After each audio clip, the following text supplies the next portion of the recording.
via my TV. Hanging with the aspirants is a bold and interactive program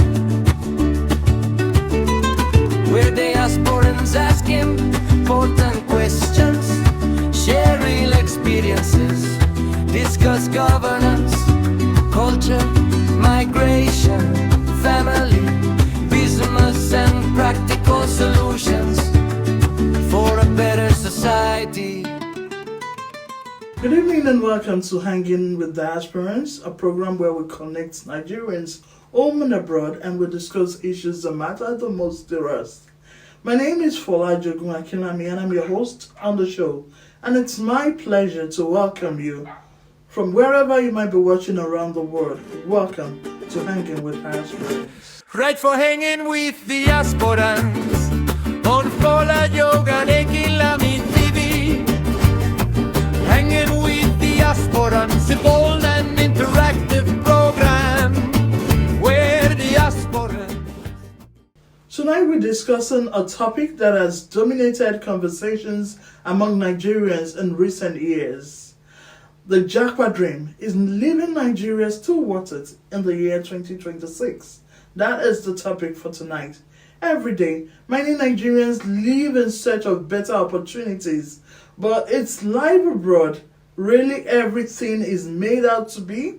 What are the opportunities, the sacrifices, and the realities? And what does this mean for the Nigerians that plan to live in the nearest future? Let's find out.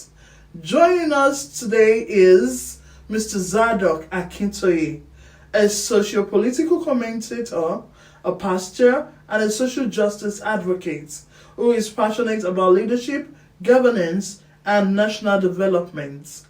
Also with us is Mr. Jato Joseph, a Nigerian professional in diaspora whose professional experience offers valuable insight into the realities, opportunities, and challenges of living abroad.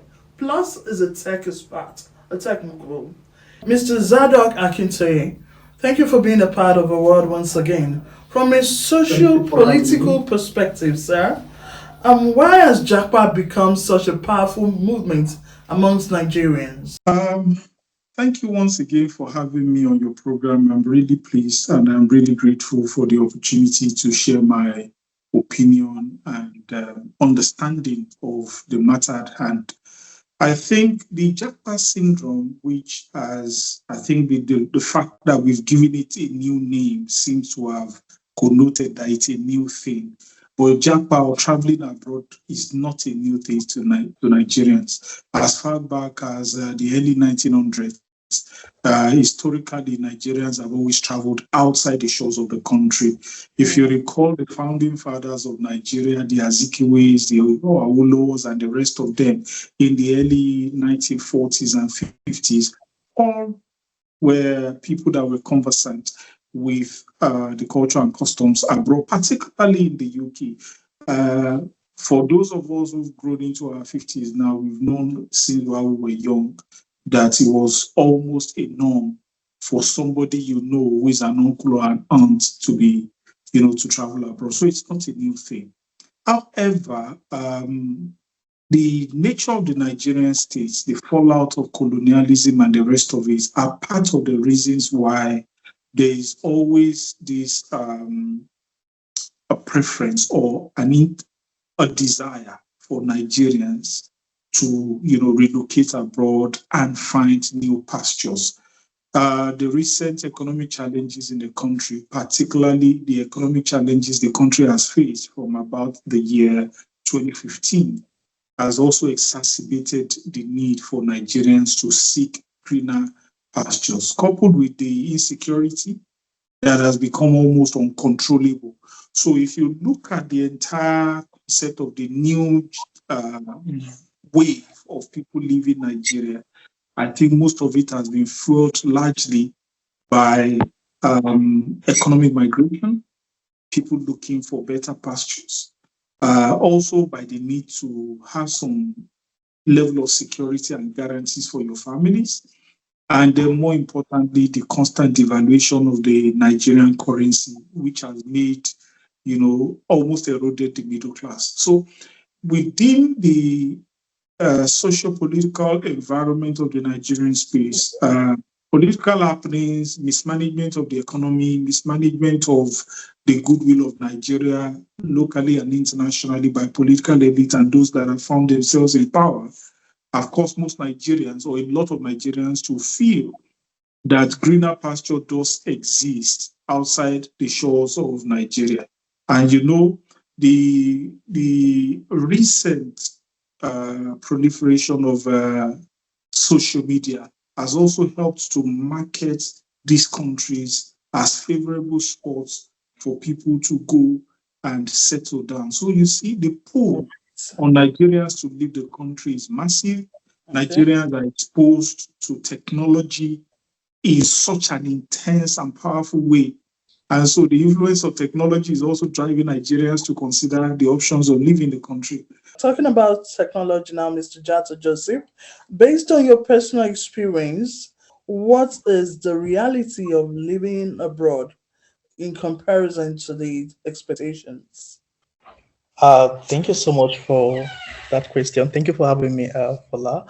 I'm happy to really talk about this, right? This is something that I have a lot of my folks, my friends, we something that we talk on a daily about, some of the challenges that we've had back in Nigeria as tech experts working in the tech space. Typically, if you are in Nigeria, or maybe not just Nigeria, maybe most of the African countries, if you're working from back home, you would have funny experiences where, first of all, you struggle to get opportunities that sort of appreciate your level of experience, right? You might have spent maybe 4 or 5 years in particular space. Maybe, for instance, I work in the cloud space. Before then, I'd sort of spent a couple of years doing a lot of things around data science, data analytics, and all of those things. And you join a company and what you're being paid or what you're being given as remuneration just sort of doesn't align with your level of experience, right? You typically are required to do so much, and you're like the precision just doesn't sort of align with what you're doing. And in fact, there's also limited opportunities, right? We have hardworking Nigerians, people who are ready to commit time, their energy, and their intellect, and be able to produce good results, but they don't get well appreciated. And for me, in fact, funnily, tomorrow makes it 1 year since I left the country. And it's so What's the experiences been so far? I mean, I'd say what I've achieved in the last 1 year is 10 times what I've ever did while I was back in Nigeria. I'm not trying to throw shit at Nigeria, but it comes with some of the challenges that are there, and we can't even deny it. Right? Where are you, Mr. Jato? I'm in Kigali. I'm in Rwanda. This is still Africa. This is Africa. Yeah. It's Rwanda is a small country, but there's a level of stability that I didn't have back in Nigeria, right? Typically, maybe if I was in Nigeria on this call, I probably would have experience with maybe electricity and all of these basic issues that sort of make That's it really. Not an issue in Kigali? Nah, I've been here for 1 year, and I can tell you, I don't think the light has gone up to 5 times. And I normally would get like a notice on X to sort of inform us that, hey, they have to do some fix and all of those things. And within 30 minutes, your light is back. There's that stability. Security is something that we don't even have to worry about. You go out 2:30, 3 o'clock a.m., you're safe, you go and nobody's, you're not looking out for yourself and all of those things. And and for someone in tech space, the stable electricity is something that I'd always would want to be in an area where I don't have to struggle with electricity. Even back in Nigeria or back in Africa, we're always looking for remote opportunities outside, and it's difficult to sort of make maybe people from abroad to understand some of these challenges, to say, hey, I don't have lights, I can't join a meeting because maybe my light is down, I can't join a meeting because internet is down, and all of these issues, right? These are like kind of some of the basic things that I don't have to worry about here in Rwanda. And these are like some of the challenges I've had back in Nigeria. I could go maybe for days, if maybe there's a rainfall, we're going for hours without lights, or going for days without lights. And these basic issues just sort of sometimes get to even affect your mental health, and you can't even think properly. Productivity sort of drops, and So all of these things are things that you would find people around my age or people are in my space, looking for, even they don't mind, right? I mean, you're going to have to fulfill things like maybe the good food, leave the family. Nobody's happy to leave their home, leave their family. I miss my mom, but I mean, why not? I just have to come where I can, You say you miss the good food too. Sure. I miss the good food. I miss the good food. There are some things that some days I wake up and I'm like, yo, can I just call my mom to send something over? But I mean, my mom also wants me to be home with her, but at the same time, she wants me to do well and she wants me to succeed in what I'm doing. And the only way I can succeed is to be where an environment that supports productivity, right? And that is something that we are able to get in some of these countries. And succeeding in the tech space, which is what's Exactly. good. Mr. Zadok, now, you did mention migration system earlier. A quick one now. Do you believe migration is a symptom of deeper governance challenges in Nigeria? I would agree to an extent that migration is a symptom of deeper governance challenges within the Nigerian space. However, it is not peculiar to Nigeria. It's something that is affecting virtually every country in the world, apart from probably the G7 countries where they've had stable economy for a long period of time.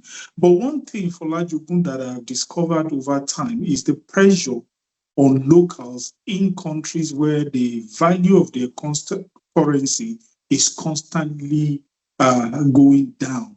And that pressure, whether it's in India, Pakistan, Afghanistan, Cambodia, and other countries in the Far Eastern regions, you find them moving away from where there's no stability. Just like my brother Jato has mentioned, people are living places where they can't find a semblance of stability, and they're looking for places where there's stability. And the fact that humans must survive and that this migration has become almost necessary for people who want to, take advantage of opportunities within the global space shows that this the challenges are there, the development challenges are there. Otherwise, people like me or you might not have left Nigeria if things were much better. Mr. Jato, while he was talking the other time, spoke about some of the challenges Nigerian tech entrepreneurs find when they come into the UK. I think the primary challenge is the disalignment of the workspace environment in the UK and in the developed countries with the Nigerian workspace environment. The lack of. How do you mean? Yes.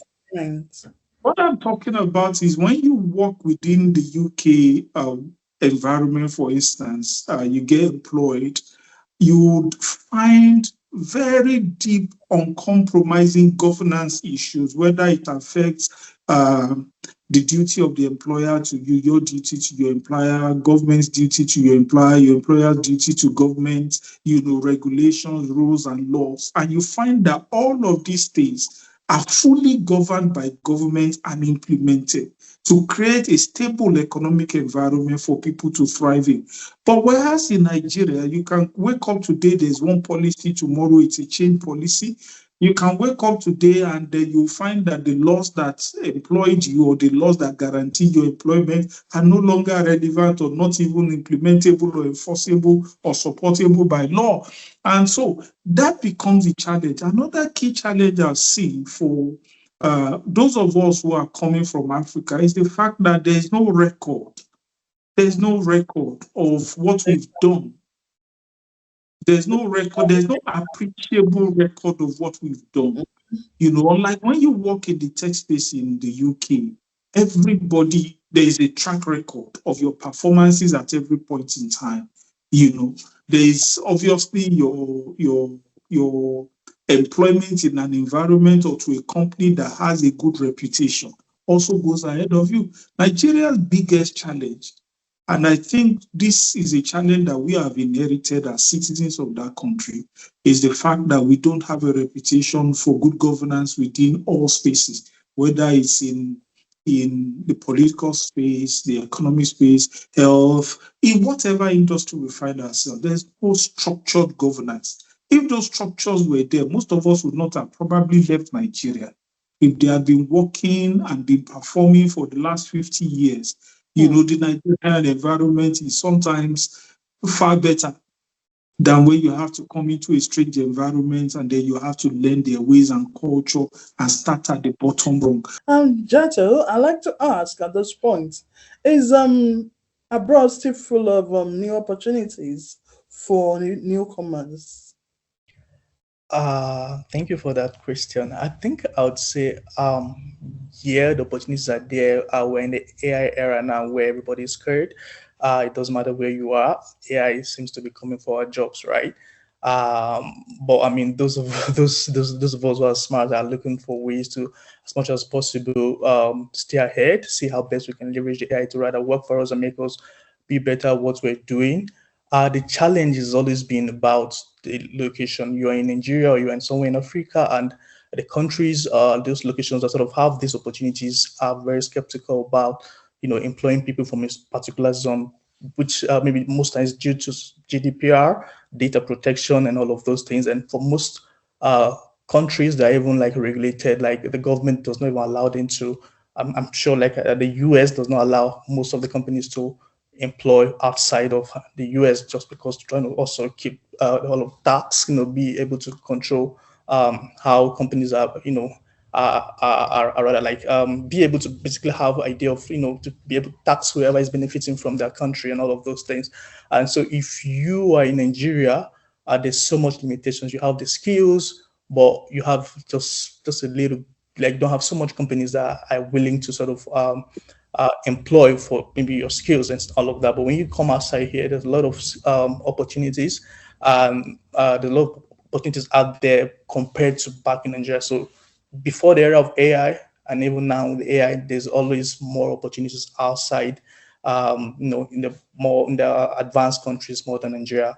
I mean, the funny thing is, even as Nigerians are complaining, you still have people or people from advanced nations that are still also going to Nigeria to also, get some opportunities. That's the funny truth, right? You would find people from China coming to Nigeria to maybe do stuff around mining and all of those things. You have people from advanced countries coming maybe to do anything around maybe petroleum. So the opportunities are still there in Nigeria for some other, should I say, some other fields or some other works of life.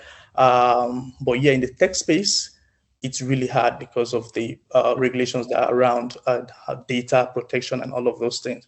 So I would say, yeah, opportunities are still there outside.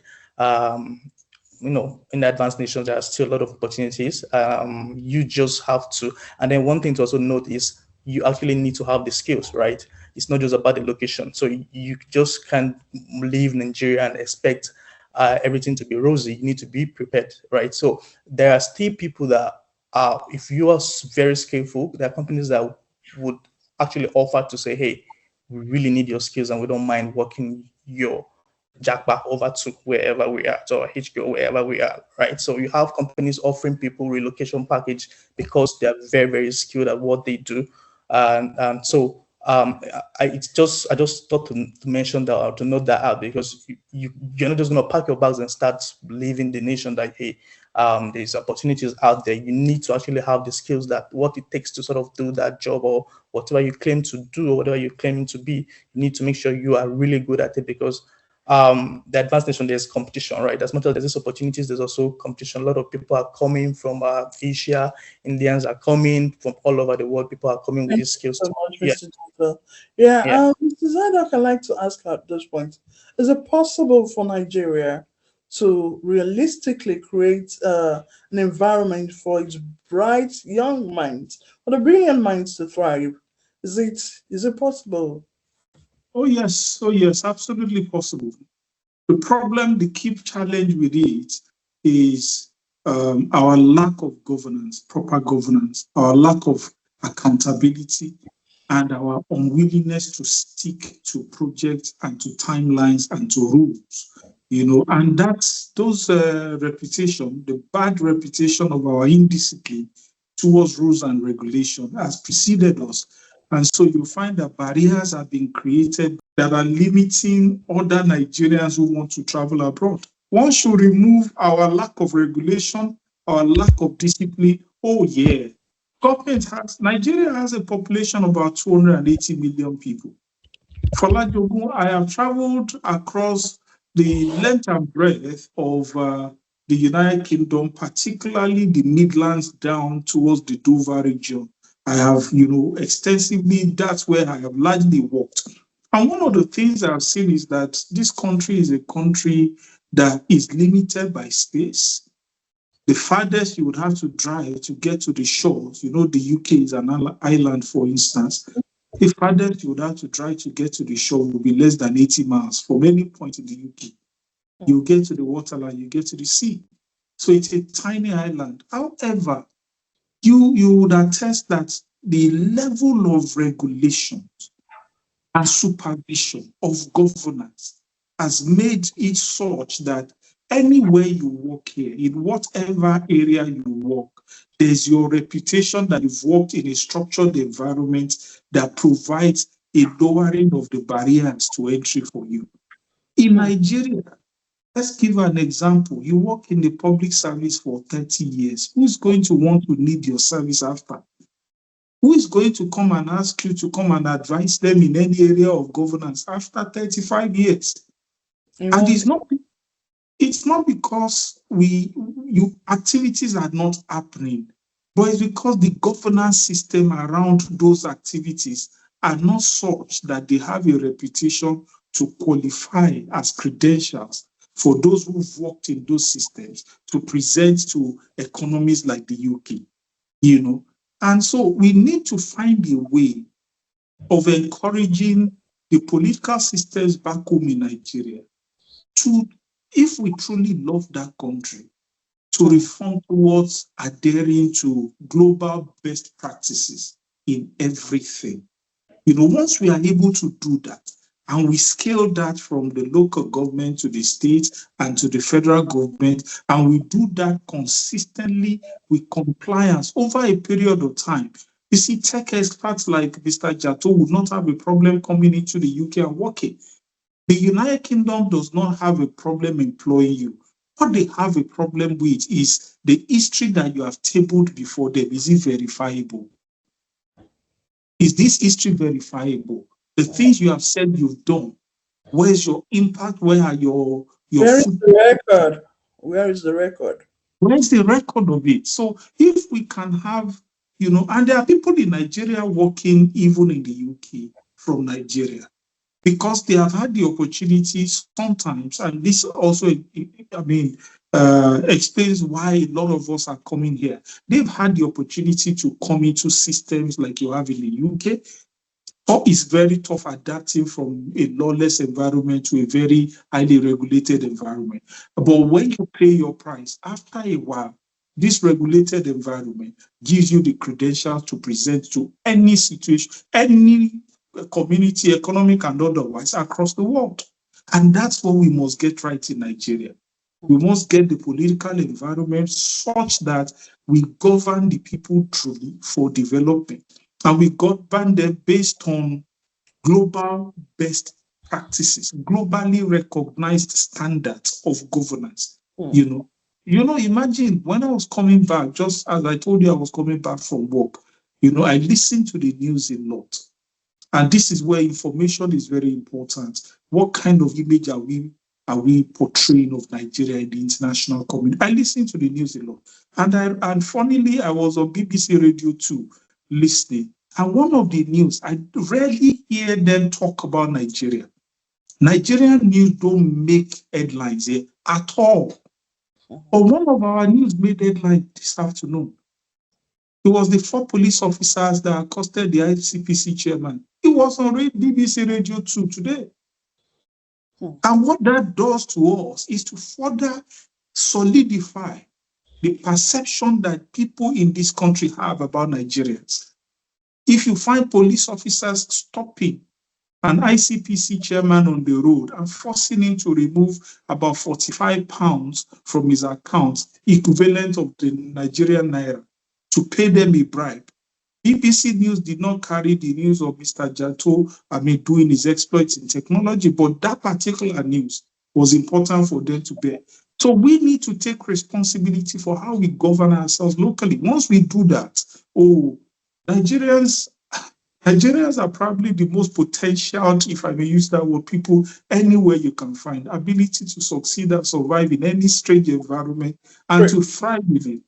But the governance is the problem. Once we get the political governance right and we follow global best practices, the sky will be our limit. All right. Thank you very much for that contribution.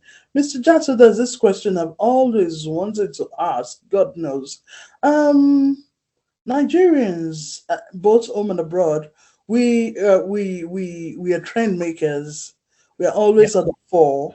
We like the fashion. We like a lot of things, and especially we like brand new phones and the latest technology.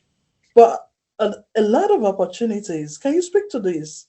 We follow up back to back, bumper to bumper with all the gist on Insta, on MySpace, and others, and then we lose a lot of opportunities especially with this AI thing, remote jobs, and everything. Can you just take the time to kind of enlighten them?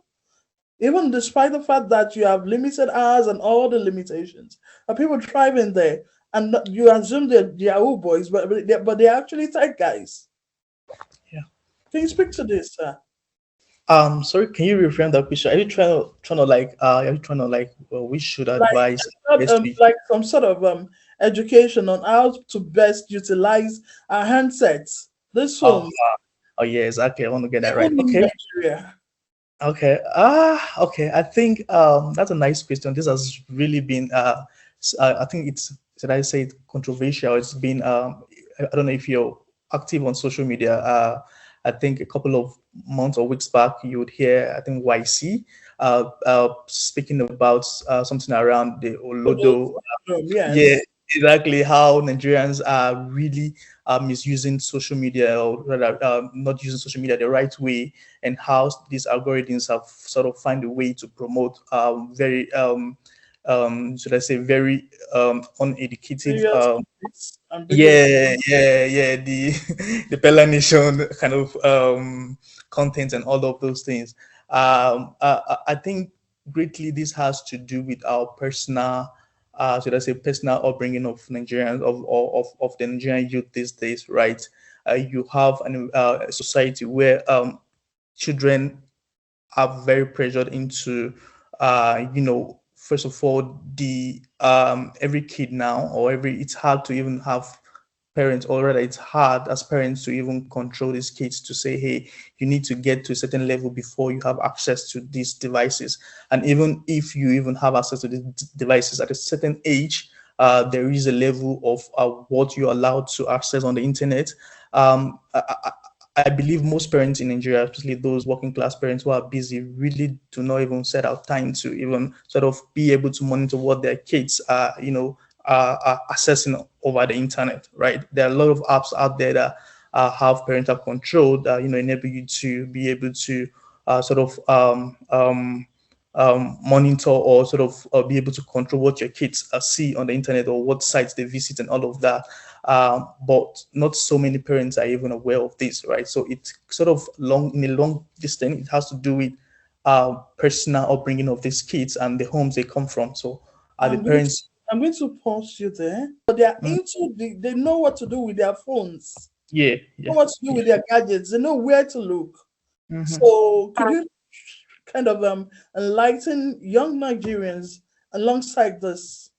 Okay, great. Yeah. So I think one thing I would say around that is being very, very informed as much as possible. I think one thing that makes you or anyone outstanding in whatever you do is to be informed in the space where you operate, right? As much as we're saying that no, we don't have much opportunities for people outside of maybe for people in Nigeria. Trust me, there's still some opportunities out there that welcome people from around Nigeria or some of these African countries, right? So as one thing is visibility in the right way and maybe on the right platforms, right? If you operate in a space, maybe you are in the tech space, for instance, LinkedIn is one place where you would always want to be, right? For myself, I publish on LinkedIn like literally every week. I have articles writing, 4-part articles. I could publish the first article this week. The second part comes the following week, and all of those are technical articles that sort of projects my image and sort of makes me visible on LinkedIn to sort of employers or even partners. Last month, I launched an app, Karatu AI. It's an educational app, AI-powered educational app that allow parents to learn from home and all of that. And the only way I'm here in Nigeria, I'm here in Rwanda, but the only way I'm able to put that out is to leverage LinkedIn, for instance, to sort of put this app out there to parents, and also use some of the social media apps to, promote my app. So whatever you're doing in whichever space, you need to find your own, should I say, watering hole. How do you sort of find where people of like minds are? Is it Instagram? Is Instagram the right place where you find people who are willing to patronize your skills? If you're maybe a videographer, you'd want to sort of find yourself in that right sort of platform that have people who are willing to pay for your services, or even people that can resonate with what you do the most, right? So as much as possible, I would want to sort of put it out there that whatever people are doing, whatever you do, whatever your experience is, you should, as much as possible, you would want to make sure you are sort of using the right platforms to sell, or rather make sure you're visible to people who would want your services, right? If you're a student, you probably would, or you also have a lot of apps that basically like student apps out there. Of course, my app is one of those apps, Karatu AI. If you visit Karatu AI, you would basically, as much as possible, you would have what it takes to, do well in your exams. I mean, if you're writing WAEC or NECO. Thank you so much. At Yeah. the risk of having you market your app on the show this afternoon, but at least I think you get the point. The point we have made so far is that people should learn what's best for their trade. Be Yeah. visible. I think I can pick that from what you said. Visibility. Visibility is matters, very key. irrespective of the platform you decide to use or what they do on it. I mean, Yeah. I got a call from someone a couple of weeks back, and it says, "Fola, do you know anything about Atelier?" And from Nigeria, I was so impressed. I'm like, yeah, I'm on the system already and everything. So like, I just put me through. How do we do this? This is an AI platform where you get numerous jobs, irrespective of where you are, remote jobs, and it's workings. You just take a few tests and you're on, and you're earning. These are some of the things that should interest you, irrespective of your location. But people are used to, from the look of things, they just say the Nigerian factor, I know see work, the Nigerian factor, and end up doing nothing. Meanwhile, their phone is a connectivity to the world. Yeah. Like Yeah. this is your Japa right here in your hand, is the beginning of it all. Yeah. And you're not even exploring it for the Yeah. right things. Yeah, can I even add to what? Let me just add to what you're saying. I think yesterday there's a platform called, I don't know, maybe I'm not allowed to call the name, but there's a platform that sort of allows to sort of basically hires people from around the world without any boundaries of location. So Wow. platforms like these are there. You just need to actually, and it goes back to what I was saying about knowing what you're doing and being skillful, right? These people do not care where you're from. It's just you need to know what you're doing and be good at it. Before we go, do you think Japa, the term Japa, is it should we say is an escape from systemic failure or from the system, or is it a solution? It could be either way, but I think it's a solution. And I do want to encourage a lot of Nigerians, if they can, to leave. But before I raise my point as to why I encourage people to leave, I think that your question to Mr. Jato about the telephone, I think most Nigerians don't understand what a telephone is or the purpose behind it.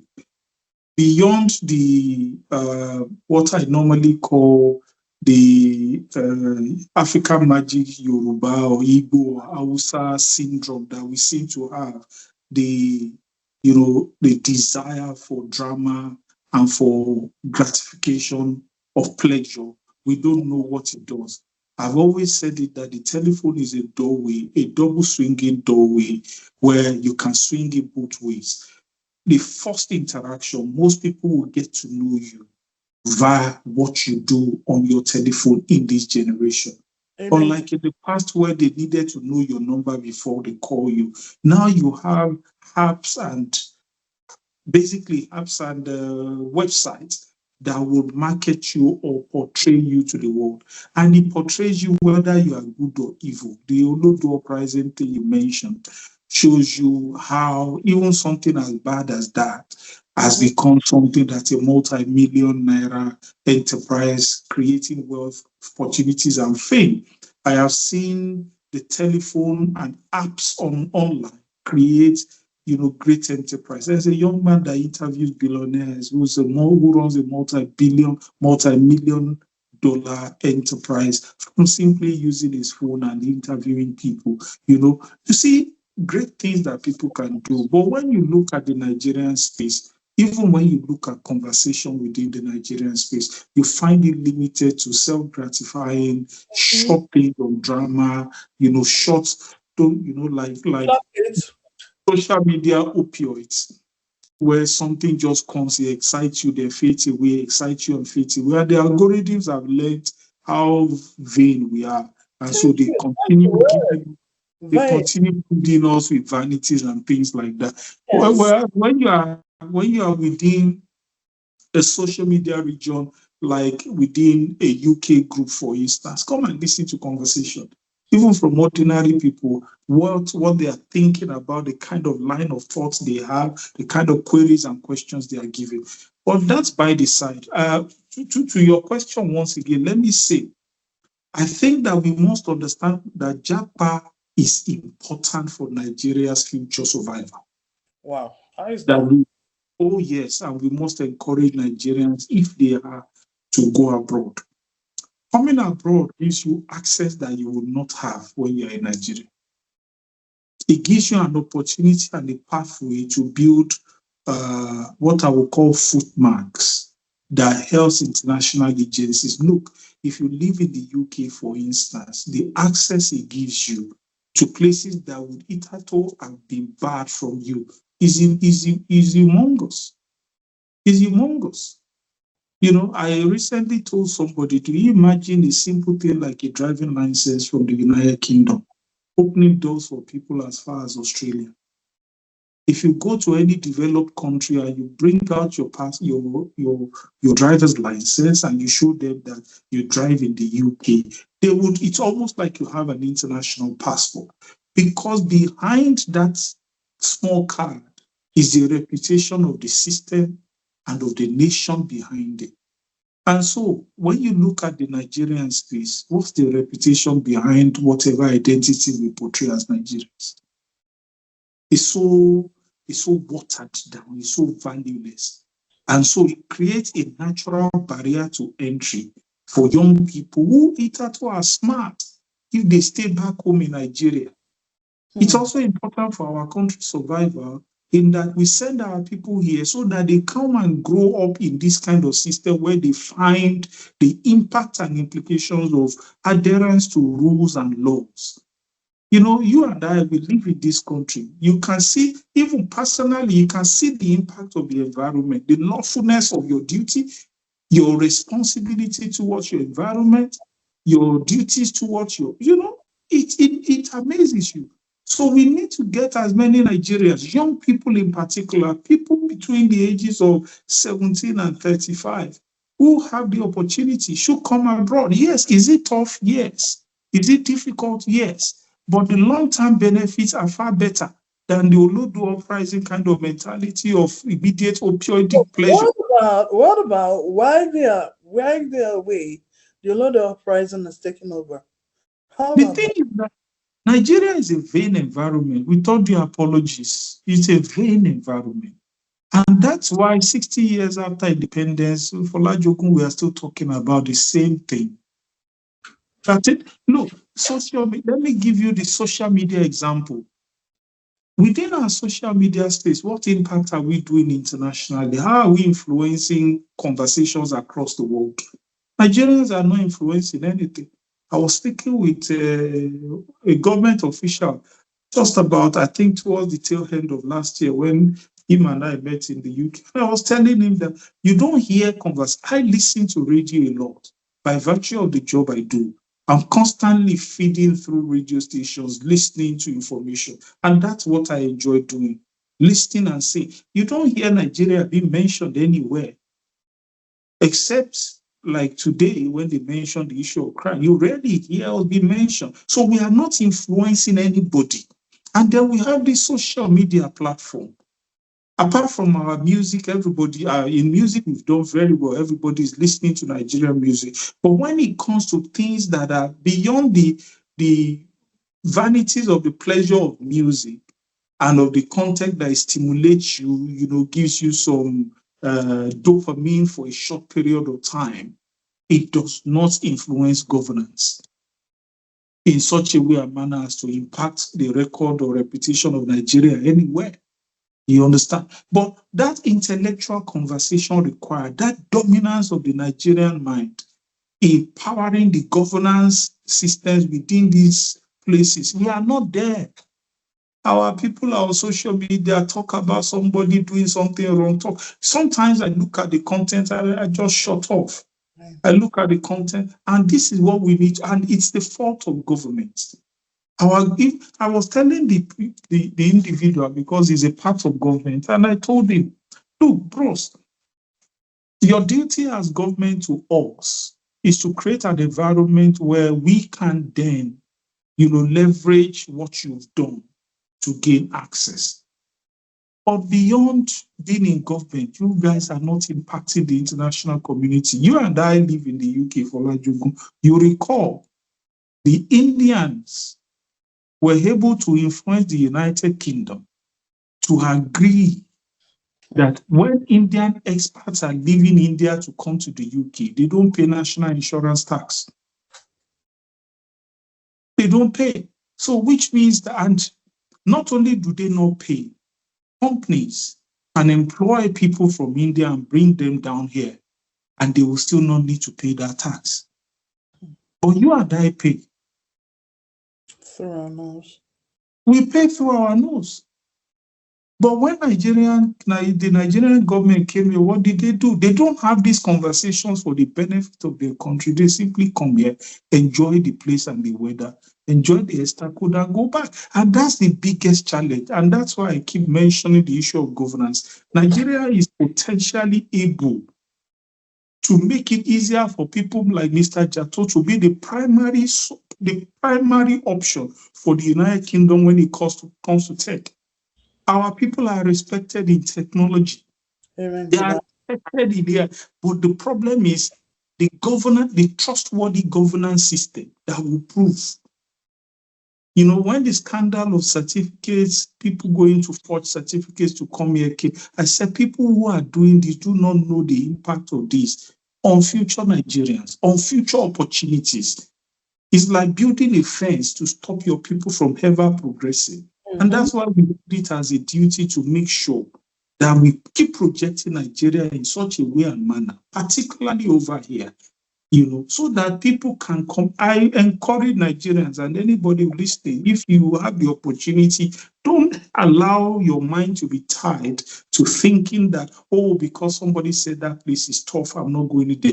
Leave this place, come to the tough place. So if you are able to survive in the UK and succeed and get into the economic space to which you are recognized as a valuable member of that economic society within the United Kingdom, it is better than the citizenship of Nigeria, with all the apologies.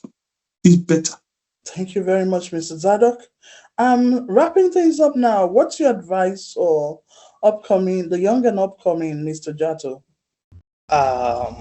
Thank you. I think my final words would be, I think to every young Nigerian out there, one thing I always say is whatever you're doing, whichever space you sort of operate in, as much as possible, just stay informed. Trust me, even keep location aside, there are a lot of opportunities out there that don't mind where you are from, right? So if you're looking in the right places and you're spending more time in the right places where your skill set or whatever you do sort of is valued, you are going to have the visibility that you need, and you are going to attract the right people to, patronize you or even pay for whatever services you're doing, right?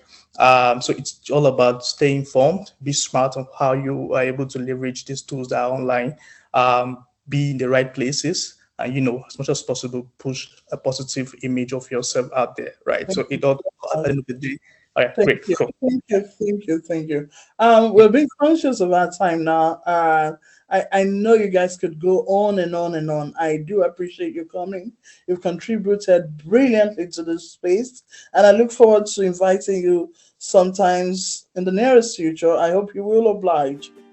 Thank you very much. I'm surely going to be here. Right for hanging with the aspirants on Fola Yoga Making Lamin TV.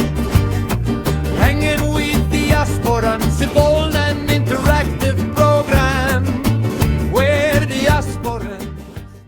Don't forget to subscribe to Folajogo Akinlami Television on YouTube and on Facebook. And don't forget to connect with us on Instagram and on TikTok. My name is Folajogo Akinlami, and until next time, stay informed, stay engaged, keep being visible, and do not forget to shine wherever you are. Good night, and God bless Nigeria.